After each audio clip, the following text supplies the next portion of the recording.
Խեղտամահ արված 3-ամյա Տիգրանի ընտանիքն ապրում է ծայրահեղ աղքատության մեջ։ Նրանցից շատերը հաշմանդամություն ունեն։ Նրանց օրվա սնունդը հիմնականում թեյն է, հաց ու պանիրով։ Ովանեսովները Ծափաթաղի այս տանն ապրում են 14 հոգով։ Ով է այս ողբերգության պատասխանատուն։ Համայնքապետարան, մարզպետարան, սոցիալական ծառայություններ, որ ուղղությամբ մեղավոր փնտրել։ Եթե ընտանիքը նպաստ է ստանում, ուրեմն նրանց վիճակը գնահատվել է։ Համենայն դեպս, այսպիսին է սոցիալ-նախարարության մեկնաբանությունը։ Բայց մենք այդ ընտանիքի կամ որևէ ընտանիքի մաս չենք կարող կազմել, որ իրենց ամենօրյա հոգսերով ընդհանրապես որևէ ընտանիքի։ Գավառի մանկատունը փակվել է, վստահեցնում է երեխաների իրավունքների փորձագետ Միրա Անտոնյանը։ Ասում է, նման դեպքերում մանկատունը հարցի լուծում չէ։ Այսպիսի ընտանիքներին աջակցությունը պետք, թե նյութական, թե մասնագիտական։ Մենք ունենք շատ անհամապատասխան թիվ մասնագետների, որ շատ էլ ցանկանա խնամակալության հանձնաժողով, հասկանում եք հանձնաժողովը ինչ է։ Հանձնաժողովը իրանց գործը ունեցող մարդկանց խումբ է։ Այդ մարդը դպրոցի տնօրենն է, բնականաբար ունի իր մշտական աշխատանքը, այդ մարդը, չգիտեմ, մի ուրիշ բաժնի աշխատող է եւ այլն։ Նրանք չեն էլ կարող, ի վիճակի էլ չեն։ Դա երկարաժամկետ աշխատանք է, շատ լուրջ խորքային աշխատանք է նման ընտանիքների հետ աշխատանքը։ Հանձնաժողովային սկզբունքով դեռ չես աշխատի։ Մենք ունենք համայնքային սոցիալական աշխատողներ, բայց դրանց թիվը կատաստրոֆիկ փոքր է։ Մինչև չի լինում սպանություն, բռնաբարություն ու անհետ կորելու դեպք,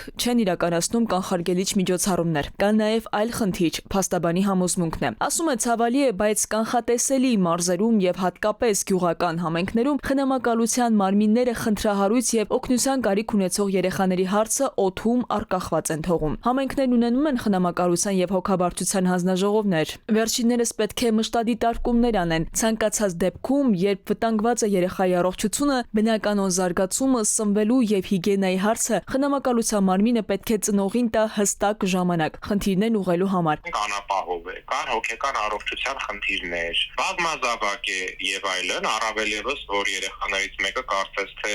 առանձնահատկություններ ուներ։ Այստեղ խնամակալության մարմինները ցավոք սրտի пассивություն են դրսևորում, ասում են դե ոչինչ, լավ ծնողներն են, քիչ թե շատ պահում են, երեխային չկտրենք ծնողից, բայց երբ որ խորքային չի ուսումնասիրվում խնդրահարույց ընտանիքը կամ գոնե այն ընտանիքը, ով հատկանիշներ ունի խնդրահարույց լինելու, վերջում ստանում ենք այն, ինչ որ ստանում ենք, քանի որ երբ որ ընտանիքում կան հոգեկան առողջության խնդիրների ենթադրաբար ունեցող ծնողներ կամ սոցիալական լուրջ խնդիրներ ունեցող ծնողներ, այստեղ արդեն երեխաների կյանքն ու առողջությունը անմիջականորեն են վտանգվում։ Ու այս դեպքում խնամակալության մարմինները ինչու ոչ պետք է գործադրեն օրենքով սահմանված իրենց լծակները նախապես, սահմանափակեն ծնողական իրավունքները։ Մասնագետը Շվեդիայի օրինակն է բերում։ Եթե սոցիալական ծառայությունները ստանում են տեղեկություն, որ երեխան ապրում է վտանգավոր միջավայրում, աղքատություն, ծնողի հաշմանդամություն, սննդի կամ անվտանգության պակաս, նրանց իրավունքն ու պարտականությունն է երեխային ժամանակավորապես հեռացնել ընտանիքից։ Երեխան տեղափոխվում է խնամատար ընտանիք ու հատուկ կենտրոն, իսկ ծնողներին տրվում է սոցիալական եւ հոգեբանական աջակցություն։